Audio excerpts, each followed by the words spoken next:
É com imensa alegria que convidamos ao palco os nossos queridos Márcia Leon,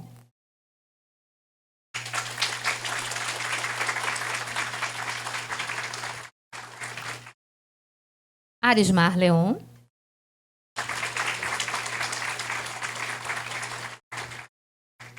e a jovem convidada especial, Mariana Marques.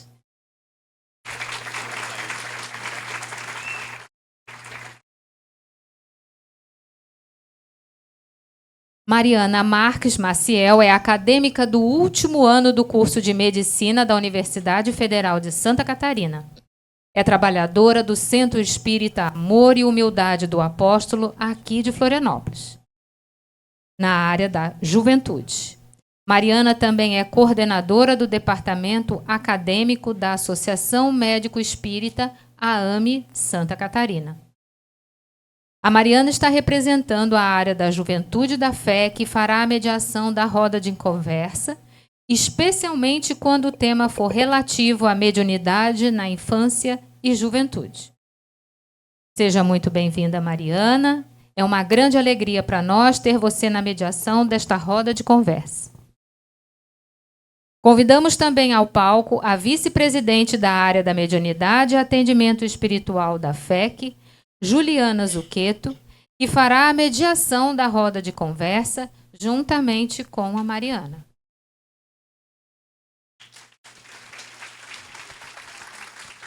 Boa tarde! Tudo bem? Vocês estão gostando do evento? Agora, vamos começar a melhor parte, a parte das perguntas. E a primeira pergunta foi feita por uma jovem da 7ª URI, para a doutora Márcia.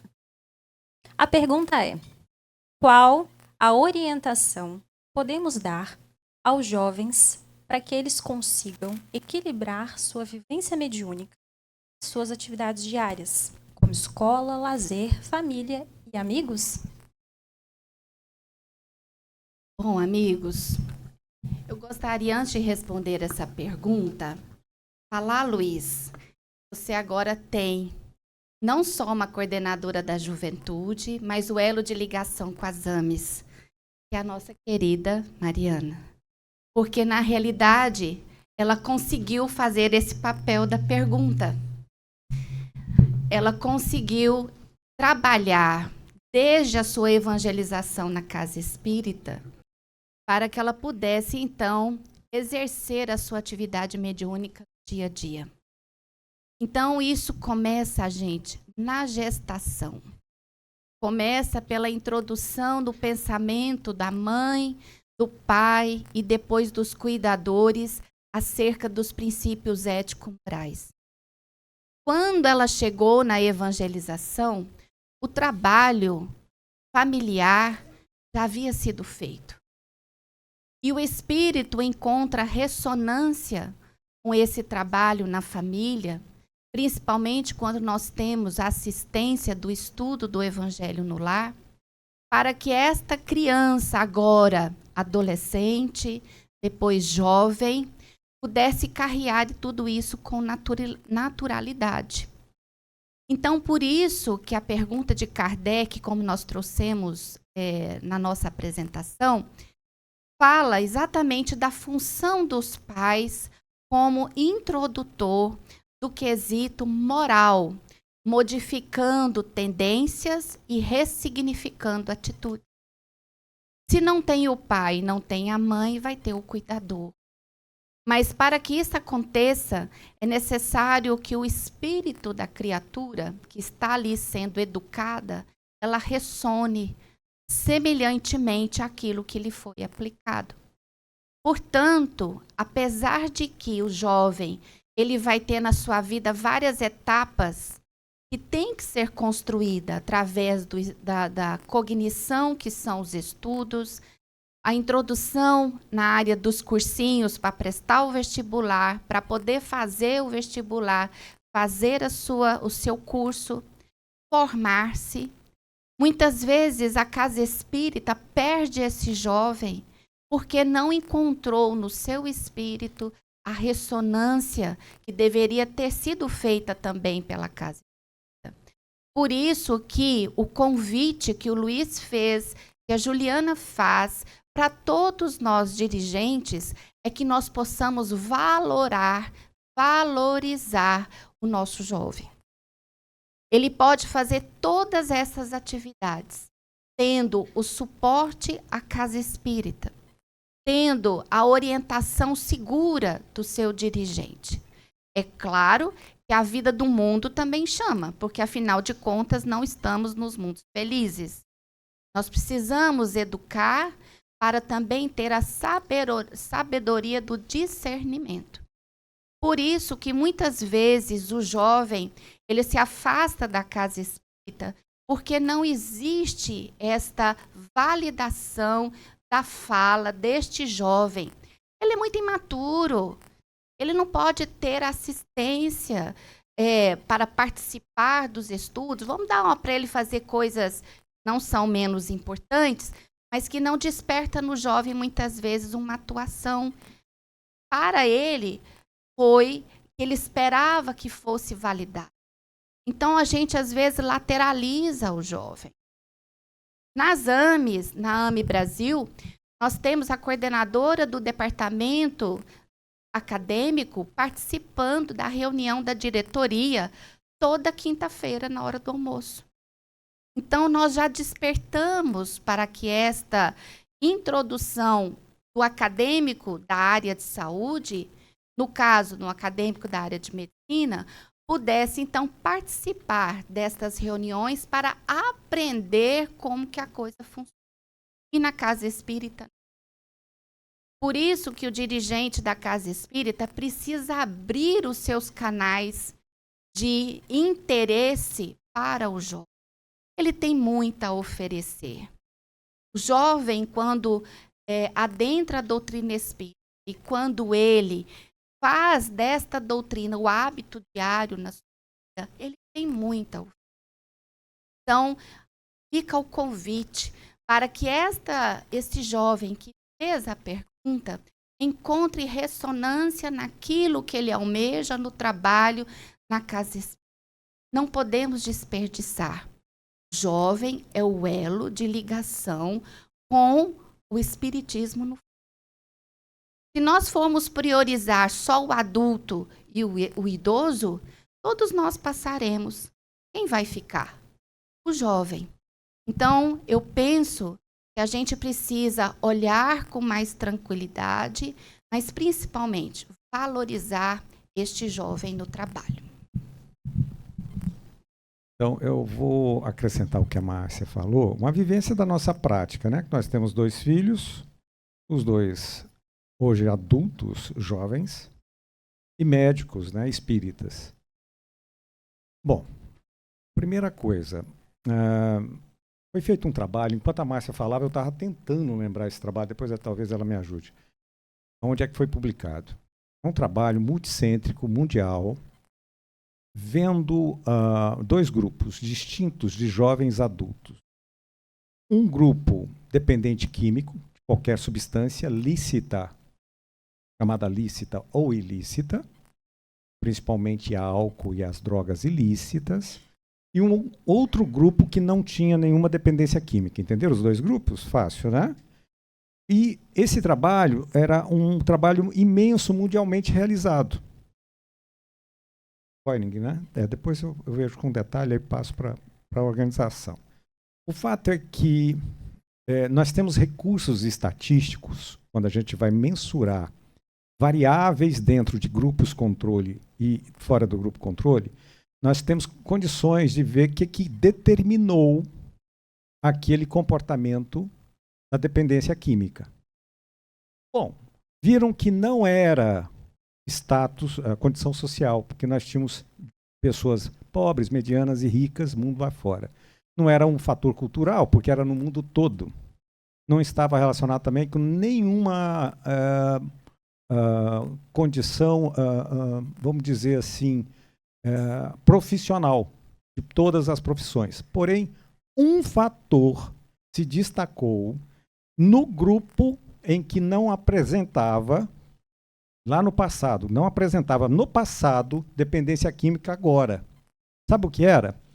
Entre a faixa dos 4 aos 7 anos, essas crianças foram levadas pelos seus pais a um grupo religioso, frequentando-o regularmente. Então, a primeira coisa é isso.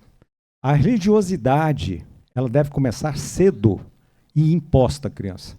Que isso? Ele tem a liberdade. Tem a liberdade depois. Ele foi condicionado dentro da religiosidade. E não venha discutir comigo, é o trabalho científico. Eu discuto com o autor do trabalho, que, aliás, nem religioso é. Ficou perplexo com o resultado. Então, esse é o primeiro ponto a ser colocado. E como a Márcia muito bem colocou, o jovem ele tem que ser validado, ele tem que ser convidado a vir para a casa espírita. Ele pode até, viu, Luiz, começar a servir água, viu, Jefferson? Onde você está aí, menino? Vai para lá. Põe para servir, dá aguinha depois do passe. Pá. É aí que você traz. Tem que ter as atividades da adolescência, da juventude, não sei como é que chama aqui em Santa Catarina, não é? Isso é muito importante, pessoal. Né? Nós temos 2 filhos, o Lucas Leon, essa família, né? Leon, que vocês conheceram hoje, está no Palavras de Luz. Talvez alguns de vocês aqui conheçam, lá do trabalho da FEB TV. Né? A Aline é responsável pelos jovens na FEGO, Federação Espírita do Estado de Goiás. Eles moram na cidade próxima a Brasília. E olha, põe para quebrar. E eles começaram servindo água, essa coisinha assim. Tá? Então, é de casa. Começa em casa, começa no ventre. Né? Arismar, vou fazer uma pergunta aqui. Deixa eu só colocar. As perguntas, elas foram feitas pelas URIs, por trabalhadores das URIs que nos enviaram previamente, pela juventude espírita de diversos grupos de evangelização espírita e por vocês. E foram muitas perguntas, né? Vocês nos mandaram muitas perguntas aqui. Então, a gente sabe que a gente não vai conseguir passar todas elas. Então, a gente tentou compilar algumas que são do mesmo assunto, né? Uma pergunta que veio bastante e que também já tinha vindo das URIs. Como agir com o trabalhador de reunião mediúnica que faz uso de medicamentos controlados que atuam diretamente nas funções cerebrais? Então, nós tivemos outras já especificando antipsicóticos, falando de antidepressivos. Então, foi várias perguntas. Eu sei que você, nessa resposta, você vai abordar todos esses tipos de medicamentos. Importante essa questão e muito prática do dia a dia. Veja bem, é muito comum hoje o uso de psicotrópicos, etc. Medicações que regulam, modulam o humor, o comportamento. Veja bem, na prática, o que nos interessa são os frutos desse trabalhador. Então, presta atenção. O indivíduo encontra-se equilibrado com ou sem a medicação. Veja bem, nós não estamos aqui tratando de um indivíduo que tem um transtorno mental, que é a palavra que nós usamos hoje é transtorno, tá? Nós não estamos nos referindo àquele irmão que apresenta um transtorno mental e está em desequilíbrio. Esse tem que ser afastado do trabalho momentaneamente para se equilibrar. Agora, vamos pegar a situação daquele irmão que está passando por uma depressão e tomando um antidepressivo. Ele está equilibrado com o antidepressivo. Você vai afastar ele do trabalho por quê? Ele pode participar de diversas formas. Ele pode constituir a mesa como um médio de assistência. Como é o nome que se dá aqui? Médio de apoio, né? De sustentação. Ok? Então, esse indivíduo ele tem que ser incentivado ao trabalho, viu, Juliana? Ele pode e deve participar, se ele está em equilíbrio. E não colocado à parte. De forma alguma, o indivíduo apresentando um transtorno mental em desequilíbrio pode se integrar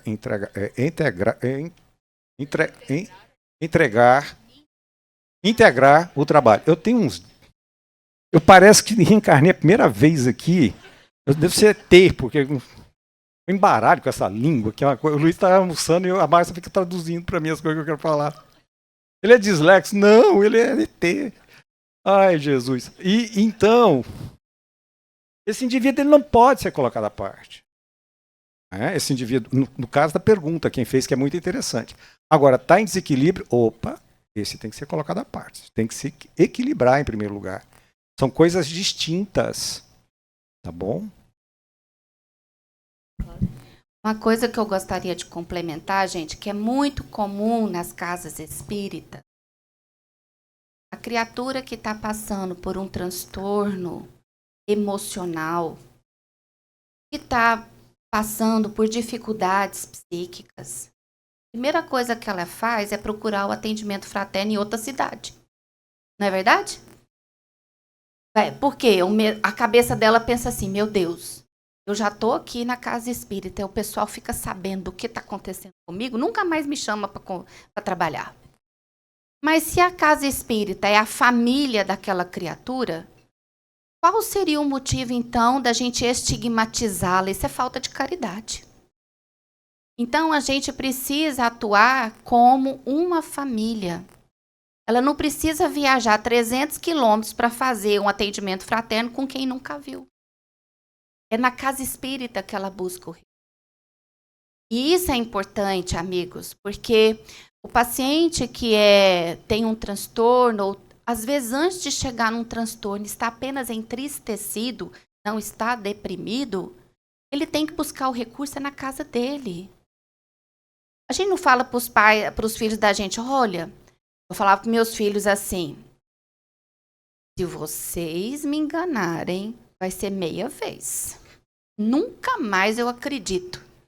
E assim eles passaram a vida inteira. Não me falando pelas metades, mas me falando tudo. Porque tinham confiança que eu não ia brigar, julgar, eu poderia chamar atenção. Mas, como mãe faz, né? Às vezes a gente dá uns gritos, confusão toda, né? Mas a gente ama. E se a gente ama, a gente quer que anda certo. A Aline, neste momento, está coordenando a jornada da juventude na cidade dela, em Anápolis, e o Lucas está voando para São Paulo nesse minuto para fazer prova amanhã de residência. Eles já fizeram no domingo passado.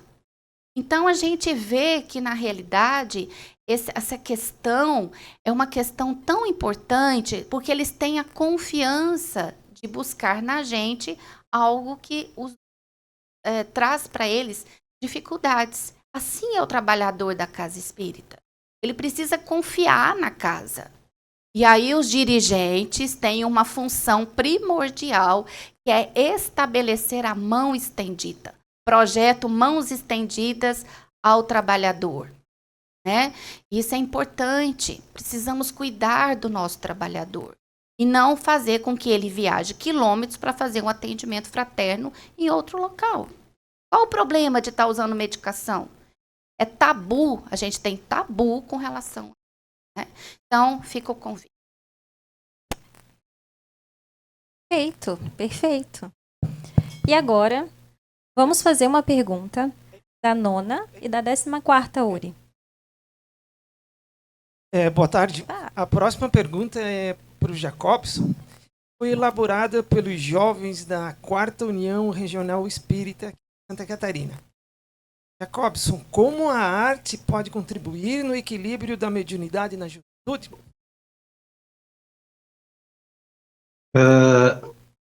Toda atividade positiva, toda atividade no bem, equilibra a mente. Equilibradamente, a mediunidade está naturalmente equilibrada.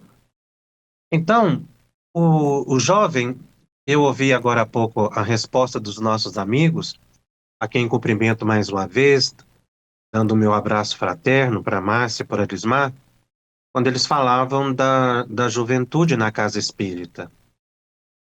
Porque realmente nós temos muita dificuldade em assimilar aquilo que é novo. Então, os jovens trazem muitas ideias e preparo também para a vida, em função de estudos doutrinários que realizaram, e, portanto, eles detêm capacidade para participar de todas as atividades da instituição espírita. inclusive no estudo da mediunidade, e quando nós falamos de jovem, nós estamos considerando até os 30 anos, não é? Nós temos o jovem adulto e o jovem adolescente. O jovem adulto, naturalmente, a partir dos 18 anos, apresentando a condição de compromisso, ele pode participar das atividades mediúnicas da casa e dos estudos, obviamente. E a arte representa muito, porque é o momento de trabalhar a sensibilidade do jovem. E trabalhando a sensibilidade, ele então estará mais apto a entrar em contato com os benfeitores espirituais. Certa vez perguntaram a Mozart como é que ele conseguia compor, o que ele fazia para compor aquelas melodias excepcionais, as sinfonias. E ele disse que não sabia. Ele caminhava e a música lhe surgia. O mesmo fenômeno era experienciado por Beethoven. Também dizia que as músicas lhe chegavam. Eles eram médiums e captavam a música pela inspiração. Então, quando o jovem está trabalhando na arte, compondo, cantando, na poesia, na música, ele está exercitando a faculdade mediúnica e sintonizado com bons espíritos e captando as inspirações para aquelas composições e artísticas de todas as possibilidades, as expressões que ele faça. Então, ele precisa estar sabendo que naquele momento em que está compondo, ele não está sozinho. É claro que não há necessidade de um transe ou de uma psicografia direta, mas a intuição e a inspiração, elas sempre estão presentes nas artes. Kardec estuda a questão da inspiração, falando exatamente dos artistas, não é? Que são inspirados para realizarem as suas atividades. E no livro dos médiuns, há um caso muito interessante que Allan Kardec descreve. Ele está num teatro, Odeon, assistindo uma peça, e ele tinha ao seu lado um médium. E a pesquisa, na época de Kardec, era contínua. A observação do fenômeno se dava a todo instante. E, a certa altura, eles entraram em contato ali no teatro com o autor da peça. Evocaram e perguntaram a ele o que ele estava achando daquela apresentação ali no teatro. Então, o artista desencarnado disse que não estava gostando, porque eles não estavam se empenhando, mas que ele os ajudaria. Então, ele se deslocou até o centro do palco e inspirou os artistas. A partir daquele momento, houve uma mudança impressionante na qualidade da apresentação dos artistas. Então, o que eu digo aos jovens: façam uma prece, pensem em Jesus, elevem o pensamento, mas tenham também o estudo do Espiritismo e faça no dia a dia o esforço da vivência mediúnica saudável, essa prática do bem, da oração. Eles serão canais dóceis aos benfeitores espirituais, os artistas do mundo espiritual, que vão, como no caso narrado de Kardec, incentivá-los, iluminá-los, para que eles possam trazer a arte mais elevada para o plano físico, tocando os nossos corações, como a gente vê melodias e apresentações artísticas tão belas no movimento espírita. Obrigado, Jacobson. Eu tenho mais duas perguntas aqui direcionadas a você que foram elaboradas por quem está aqui assistindo o nosso encontro. A primeira delas é como o Espiritismo vê a realização de trabalhos de cura nas casas espíritas. O trabalho de cura na casa espírita é muito natural, é uma prática, não é? Que deve ser incentivada. A mediunidade curativa é estudada por Allan Kardec, pelos benfeitores espirituais. A questão é como ela é exercida.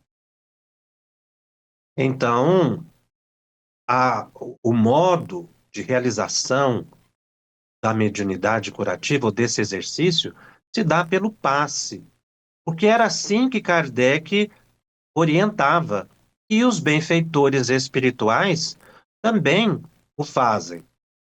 Então, o passe transmitido ali, né, para as pessoas, individualmente, se tem uma sala, ótimo, se não tem no público, o passe coletivo é o exercício da mediunidade curativa.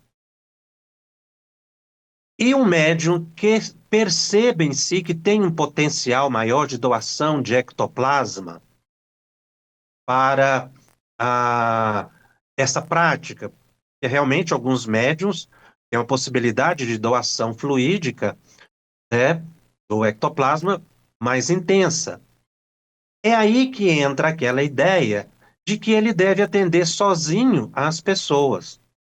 E cria-se, então, um trabalho em torno dessa pessoa, o que gera uma série de dificuldades para o próprio médium, que ao longo do tempo vai se desgastando. Pode, inclusive, sofrer enfermidades graves em função disso, porque muitas vezes, não é, a prática ela não encontra um respaldo de sustentação para esse trabalhador. Então, essa pessoa que é dotada de uma capacidade, o que que ela deveria fazer?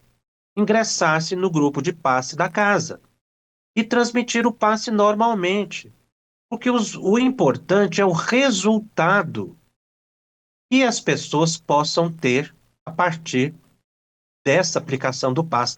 Então, ele ali na câmara de passe, ou transmitindo o passe junto com os demais, a energia dele vai ser liberada de qualquer maneira e ela é usada pelos espíritos.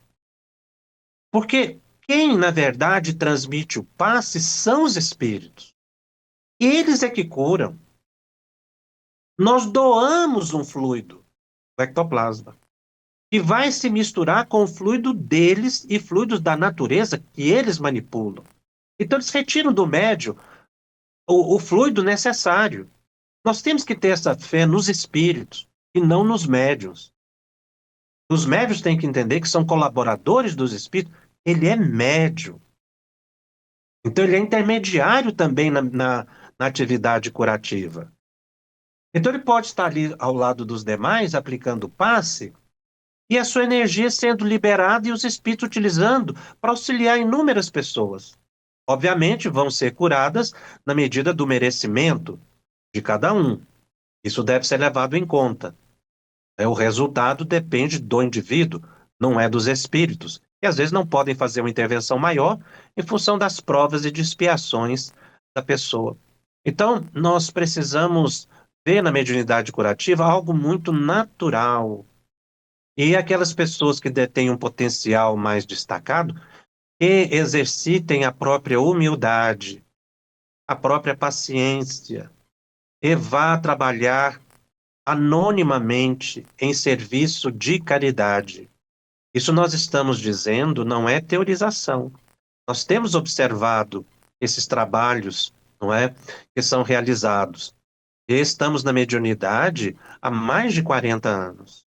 E vimos inúmeras repercussões dessas atividades isoladas, que muitas vezes se apregoa. E vi também médiuns promissores, que se percebia realmente uma capacidade dilatada para tanto, e que trabalhou anonimamente ao lado dos demais médiuns, e a casa realizou inúmeras contribuições a todas as pessoas que chegavam. Então vamos nos colocar na condição de médiuns e estendamos as mãos com amor, porque passe é doação de amor, transfusão de energia com base no desejo que o outro se cure, focado no amor. Fazendo isso, a casa vai realizar a atividade. O importante, repito, é o trabalho dos espíritos e não dos indivíduos. Então, com isso, nós simplificamos o trabalho de paz, que é orientado pelos espíritos, apenas como estendendo as mãos sobre a pessoa, sem nenhum outro artifício, sem movimentos desnecessários, para que a pessoa recupere a sua saúde. Obrigado novamente. E a outra pergunta que foi elaborada pelos presentes, Jacobson, é se é possível uma pessoa encarnada se manifestar no trabalho mediúnico. Perfeitamente possível, porque ele é um espírito. Ele pode se afastar do corpo e se manifestar. E muitas vezes a gente nem percebe que é um encarnado que está se manifestando. Vai ser atendido como outro qualquer. Então nós não podemos acreditar que isso é algo excepcional, né? Mas o fenômeno é possível. Agora, para se avaliar se realmente ocorreu isso numa reunião específica, é preciso estudar o caso detalhadamente. Mas que o fenômeno é possível, a pessoa deve estar, obviamente, dormindo, porque aí há um desdobramento da pessoa e ela é levada para a reunião mediúnica e ali se manifesta. A questão da mediunidade na infância é muito delicada, então nós temos muitas perguntas relacionadas a isso. Então vamos fazer um compiladão. Então a primeira pergunta é: como é que a gente identifica os primeiros sinais de mediunidade na infância? Como é que a gente distingue, né, se aquele jovem ele pode trabalhar no trabalho mediúnico da casa? Tem idade específica? Jacobson, a gente vai precisar de fazer um seminário aqui de novo, só com esse tema da mediunidade na infância. Amigos, Tá certinho. Amigos, olha só. Como a gente colocou no primeiro painel, as identificações são muitas, né? Desde a clarividência, a clareaudiência, e daí nós precisamos validar a fala da criança, do que ela está vendo, do que ela está escutando. E aí a gente lembra, a gente deu o exemplo daquela pacientinha que chegou no consultório falando que estava escutando o amigo espiritual que trazia para ela o conforto quando seu pai pentecostal falava que ela estava endemoniada, né? Então, esta criança, ela teve a fala, a validação da sua mãe, enquanto que o pai não conseguia entender o fenômeno. Então, isso vai trazer várias possibilidades da gente fazer essa identificação. Como nós colocamos também, a criança, ao ver o espírito, a não ser que seja um processo obsessivo, ao ver o espírito, ela não consegue distinguir quem está vivo, entre aspas, ou seja, quem faz parte do mundo material e de quem faz parte do plano espiritual. Para ela, essa identificação é algo comum, não causa nenhuma perturbação. E como Kardec coloca, muitas vezes, lá no Inconvenientes e Perigos da Mediunidade, muitas vezes ela só vai entender o que aconteceu tempos depois. Mas para isso precisa da validação de seus pais e eles precisam buscar orientação na casa espírita. Para isso, o atendimento fraterno, o atendimento espiritual, o grupo de pais e a evangelização espírita precisam estar conversando a mesma fala de atendimento a esta família, de acolhimento desta família, porque isso traz bastante dificuldades, mesmo para os pais espíritas, mas precisamos falar de que é algo natural, é algo que acontece no dia a dia.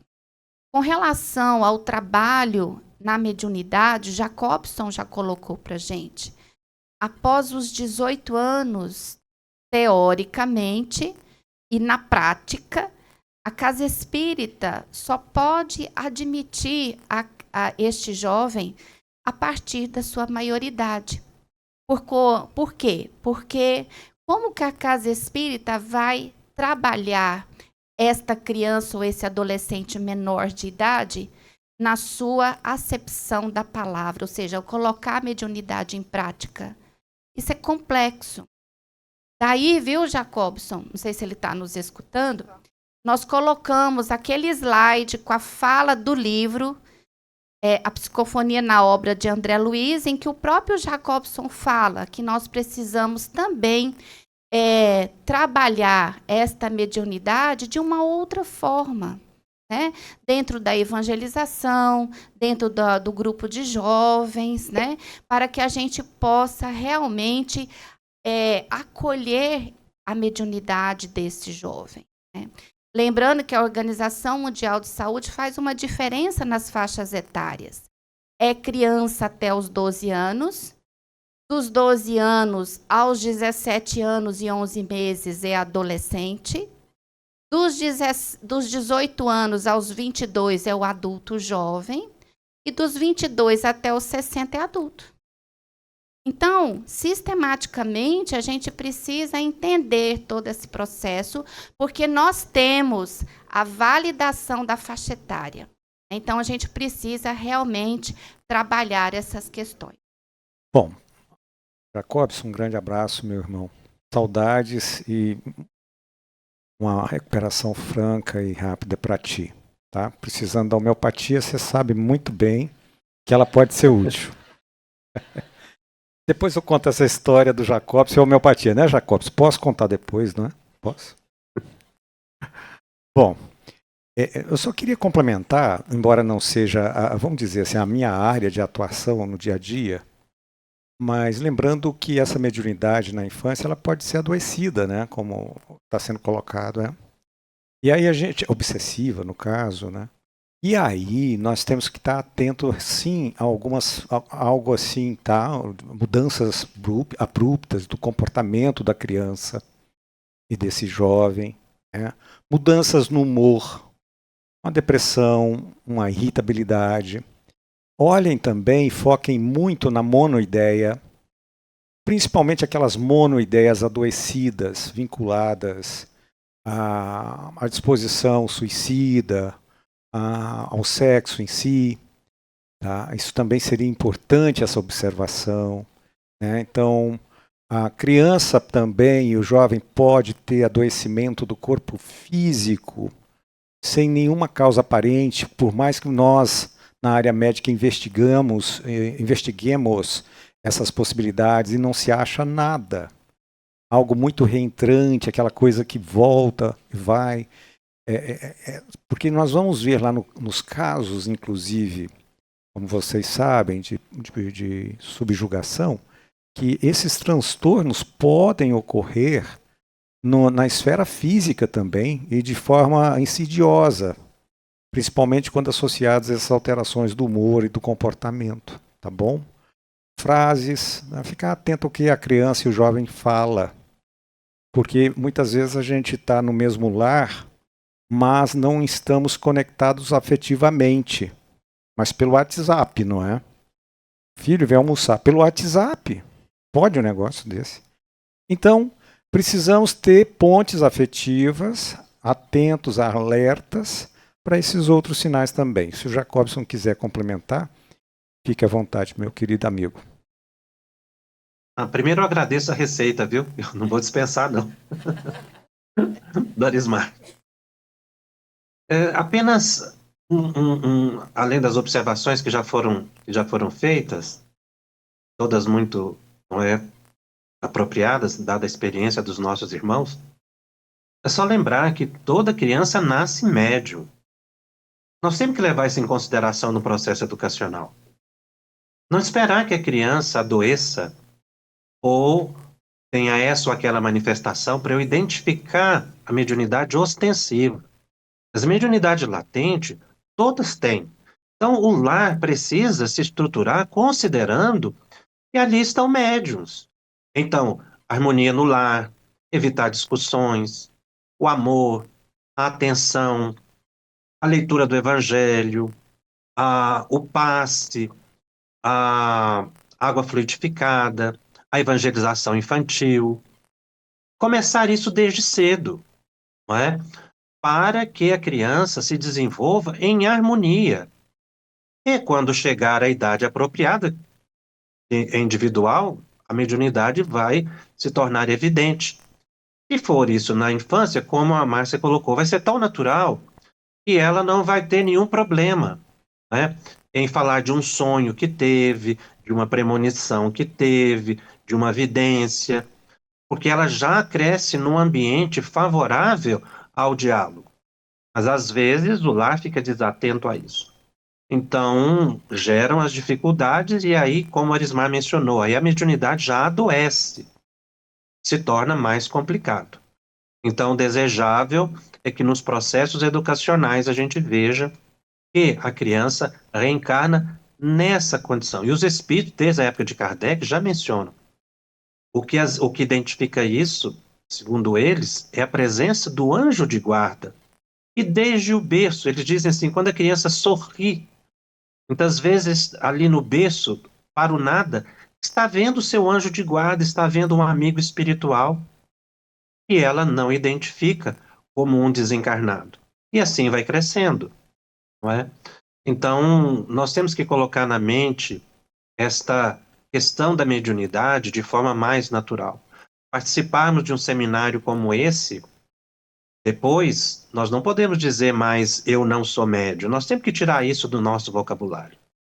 E analisarmos como está a nossa vivência mediúnica. É diferente. Como eu estou levando a minha mente. E repassar isso para as crianças e para os jovens desde cedo. Arismar. Essa pergunta vem de um jovem da 14ª URI, que é aqui onde nós estamos, São José pertence à 14ª URI. Ela só poderia ter vindo de um jovem. Por que a palavra mediunidade? Por que não podia ser outro nome? Boa, gostei.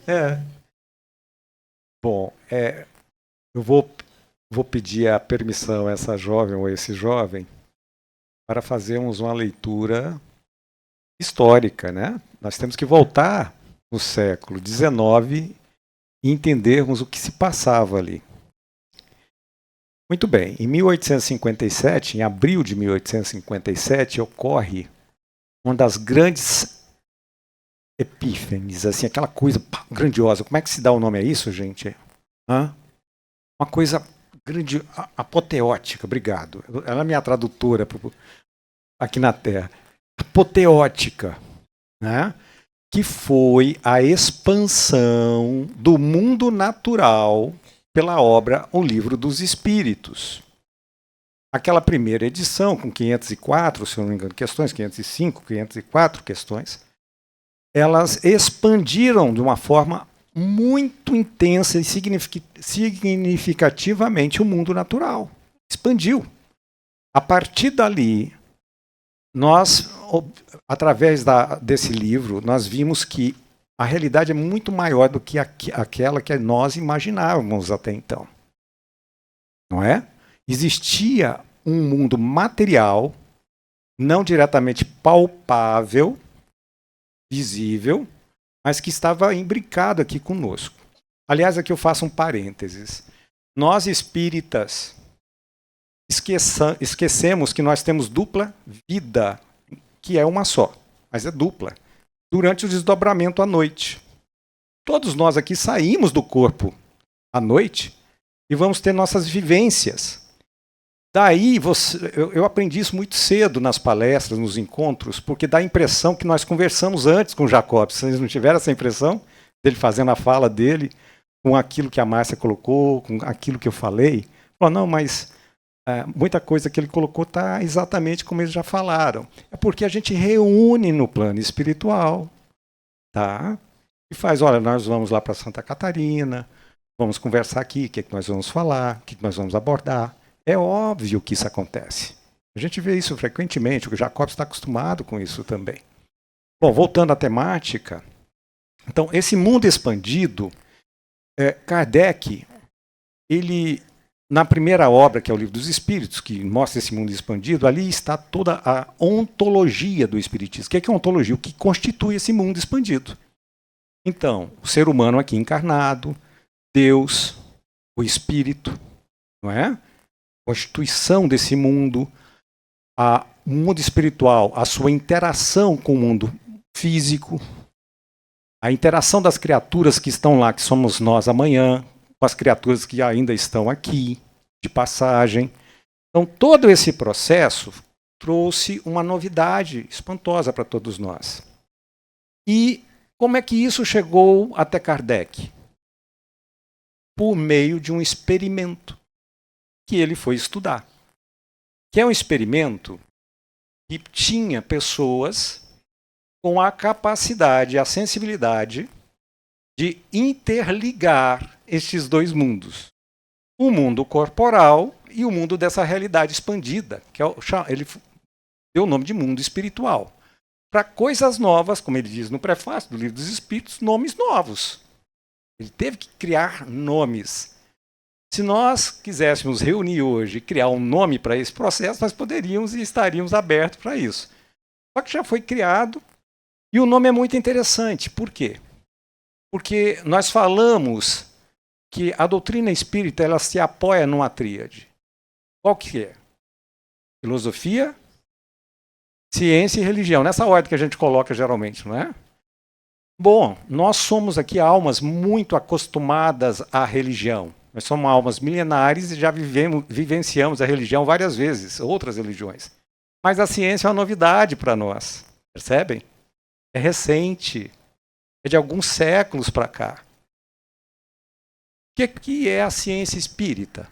A ciência espírita é os espíritos falar sobre biologia, geografia, sobre, não sei, qualquer área da ciência nos livros espíritas, isso que é ciência espírita? Não. A ciência espírita se dá por um experimento que é muito comum na face da Terra. O experimento do intercâmbio entre o plano espiritual e o plano material. Toda vez que ocorrer um intercâmbio entre o plano espiritual e o plano material, de uma forma sistematizada e organizada, porque o Jacob já trouxe muito bem que esse é um fenômeno cotidiano, no dia a dia, não é? Todos nós somos médiuns, nós já sabemos disso, mas quando ele ocorre de uma forma sistematizada, organizada, dentro de uma reunião apropriada para isso, você está diante de um experimento de uma nova ciência chamada ciência espírita. Aí Kardec vai fazer uma analogia. O microscópio analisou o infinitamente pequeno. Os telescópios foram observar o quê? O cosmos. E qual nome nós vamos dar para esse instrumento da ciência espírita, que é o intercâmbio entre o plano espiritual e o plano material? Nós chamamos de mediunidade, porque está no meio, a caminho um do outro. A jovem que levantou, o jovem, tem razão. Por que mediunidade? Porque Kardec, naquela instância, ele achou que era muito adequado. E eu continuo achando também muito adequado. Tá? E deu um nome a esse novo instrumento para essa realização dessa ciência como o nome de médium. Então, o médium é o instrumento, na realidade, em que a ciência espírita se manifesta. O que é a ciência espírita? A comunicação sistematizada, organizada, entre o plano espiritual e o plano material. Então, se perguntarem para vocês, a ciência, o espiritismo, que vocês dizem que é uma ciência, realiza experimentos? Sim. No mundo afora, toda reunião mediúnica, organizada e sistematizada, você está diante de um experimento científico da doutrina espírita. Vocês entenderam isso? Ficou claro, não é? O nome, gente, é como diz os espíritos, o nome vocês dão o que vocês quiserem aí. Não arruma confusão para nós, não. Vocês já viram eles responder isso no Livro dos Espíritos? Mas é interessante. Como trabalho assim, mental, eu acho interessante essa colocação que o jovem fez. que nós poderíamos pensar hoje, só um exercício mesmo, né? Que nome nós poderíamos dar para esse fenômeno, para esse instrumento? Lembrando que o Livro dos Médiuns, que veio depois do Livro dos Espíritos, né? 4 anos depois, o Livro dos Médiuns, é um manual dessa ciência espírita, dessa nova ciência. Então, quando vocês forem ler o Livro dos Espíritos, vocês têm que ler esse livro como um grande manual dessa nova ciência. Como é que essa ciência se aplica? O que está por trás dela? O que a explica? Não é? Então, com esses olhos fica mais fácil da gente entender o que é o Livro dos Médiuns, tá bom? E acho bem interessante a questão, mas eu acho, propriamente, assim, particularmente dizendo que o nome foi bem interessante. Mediunidade, e quem tem essa capacidade de ser o intermédio nesse processo chamado mediunidade é o médium. Não é? Eu não quero discutir aqui a origem etimológica da palavra e tal, mas eu acho bem apropriado. Né? Que sirva de médium, aquele que serve de interlocutor entre esses dois planos da realidade. Não é? E quando vocês forem discutir com um acadêmico, dentro da academia, qualquer que seja a área de ciência, lembre a essa criaturinha. O Espiritismo aborda não o plano do metafísico não material, mas sim da materialidade expandida. E observem, à medida que a ciência vai progredindo, ela vai em direção a que tipo de materialidade? A materialidade cada vez menos matéria, menos ordinária. Ela vai em direção ao plano espiritual, uma matéria mais rarefeita, não é? E aquilo que nós explicamos, a fé vai na frente, abre sua picada. A ciência vem atrás devagarzinho, amplia aquela picada, faz uma bela avenida, põe meio fio, sinaliza e a asfalta. Quando a ciência chegar no plano espiritual, ela vai defender o plano espiritual mais que a nós todos aqui. Pode acreditar. Mas aí eu estendi, né? Quero só...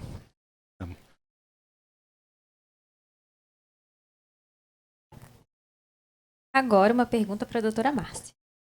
Como sei se a minha mediunidade está aflorando e o que fazer? Então, a gente também colocou isso expandido para a criança, né, na nossa apresentação, mas toda vez, e aí o livro, O Dom da Mediunidade, da doutora Marlene, que a gente fez um estudo no canal da AME Planalto, se vocês quiserem buscar depois, fizemos capítulo a capítulo, trazendo então todas essas referências.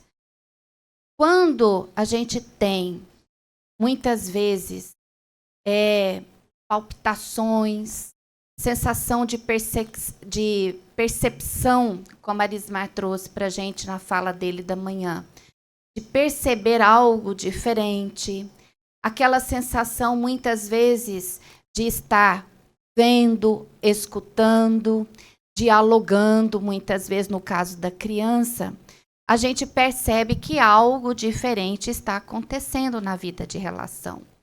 E isso faz com que a gente comece a perceber essas alterações, não do ponto de vista de adoecimento, porque corporeamente eu estou bem. Fiz a minha avaliação, lembrando que muitos, quando nós colocamos no período da manhã, muitos desta sintomatologia a gente precisa investigar. A gente precisa buscar um entendimento se nós não temos algo corpóreo que justifique todas essas manifestações. Então, por exemplo, uma deficiência da tireoide pode levar a criatura a ter sonolência excessiva, choro intenso, fraqueza muscular. E quando a gente faz os exames e repõe todos esses hormônios da tireoide, o hormônio da tireoide, você recupera o vigor. Então, isso não era algo no campo da obsessão através da depressão, né? Então, a gente viu que precisamos buscar entender o que acontece com o nosso corpo. Por quê? A mediunidade, ela é um diagnóstico de exclusão. Vocês viram no período da manhã, criaturas, nos 2 casos clínicos que eu trouxe, que a Arismar trouxe, sendo interpretados como alterações, experiências mediúnicas, mas na realidade eram alterações corpóreas, né? Eram tumores cerebrais ou adoecimentos outros do campo endocrinológico. Então, a gente precisa, primeiro, atentarmos para saber se o que eu estou sentindo é meu. E se vier todos os exames negativos, incluindo os de imagem, a gente precisa, então, se atentar por estas possibilidades. A não ser o médium ostensivo, desde a infância, que ele consegue lidar muito bem com essas situações. Mas, quando nós estamos falando do adulto, nós precisamos nos atentar a essas experiências de uma forma. É algo físico ou é algo espiritual? E muitas vezes precisamos, sim, ir até a casa espírita e a casa espírita também ter esta curiosidade. Realmente é mediunidade explícita ou é algo que está sendo consequência de um processo orgânico? Então, quando nós percebemos esses posicionamentos, nós teremos clareza e teremos a certeza de que algo espiritual possa estar envolvido em todas essas sintomatologias. Acho que a Arismar vai querer complementar. É importante ressaltarmos novamente aquilo que comentamos de manhã. Não cabe à casa espírita fazer diagnósticos. Lembra que nós conversamos isso. Eu estou repetindo porque o Jacobson não estava aqui conosco. Com certeza essa é uma intervenção que eu acho que gostaria de fazer. Não cabe ao atendimento fraterno, ou qualquer indivíduo, qualquer trabalhador da casa espírita, fazer o diagnóstico de patologia alguma. Ok? Ele tem que suspeitar sempre. Então, interrogar essa família. Olha, já foi feito um acompanhamento médico desse irmão, seu filho, desse jovem? O senhor já fez? Não. Seria interessante o senhor fazer. E também não é obrigar. É colocar para o irmão que é interessante que ele faça. Que ele busque uma assistência médica, clínico geral, um neurologista, um psicólogo, um psiquiatra, área de saúde mental, para que a gente possa expandir a investigação nas possibilidades. Mas a casa espírita, não compete à casa espírita e os seus trabalhadores nenhum diagnóstico. Fica aqui essa ressalva, que é importante, nós comentamos de manhã, e trazendo para vocês, ok, é uma indagação que nós temos que fazer, não é? Porém, não é competência da casa espírita. Jacobson, você gostaria de complementar? Não é exatamente o que o Arismar colocou. Não se deve fazer diagnóstico nem de um lado nem do outro, como a Márcia explicou. A definição da mediunidade é por exclusão. Se a pessoa não tiver nenhum comprometimento orgânico, você cogita da mediunidade. Então você também não pode chegar direto para a pessoa e falar, isso é mediunidade. Você coloca na cabeça da pessoa que a questão dela não é físico e que é espiritual. E pior, quando se indica para a pessoa, olha, o seu problema é mediunidade, você tem que desenvolver a mediunidade. Então, isso causa um grande prejuízo para a saúde da pessoa física e psicológica. Acho que a orientação que o Orismar passou é realmente a mais segura a ser adotada. Jacobson, está me escutando? Sim. Olha só, nós temos aqui vários livros da psicofonia na obra de André Luiz. Você ainda está dando autógrafo espiritual? Porque eu falei para o pessoal que o tempo mínimo no umbral seria após todo mundo adquirir seu livro e ser autografado. Então, Jacobson, faz favor, nós vendemos muitos dos seus livros aqui. Então, em cada casa, durante seu desdobramento, faz favor de comparecer lá para autografar para o pessoal, tá bom? Ah, se eu fosse capaz, Márcia, mas a ideia é boa. Muito obrigado. Bom, Márcia. Tá tão gostoso, né?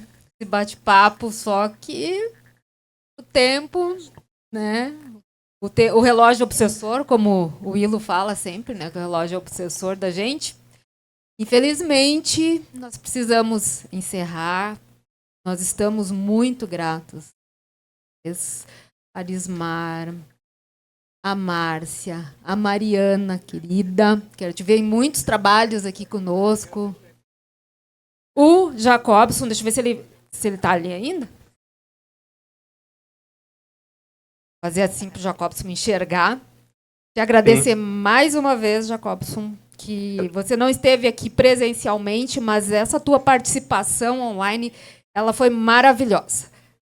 Eu tenho certeza que o pessoal aqui adorou a tua participação, as tuas colocações. Agradecemos que você poderia estar aí se recuperando, né, quietinho, mas você fez questão de estar aqui conosco, nos trazendo tanto conhecimento, né, tanta simpatia também, que você é tão generoso com a gente. Então, muito obrigada mais uma vez, Jacobson. E nós ficamos para a próxima presencial, que vai ser em breve. Daí o pessoal que comprou o livro hoje, aí traz junto, que daí ele vai autografar o livro na próxima. Fica o compromisso. Fica o compromisso. Tá certo? Obrigada, querido. Um abraço a todos, muito obrigado. Encerra.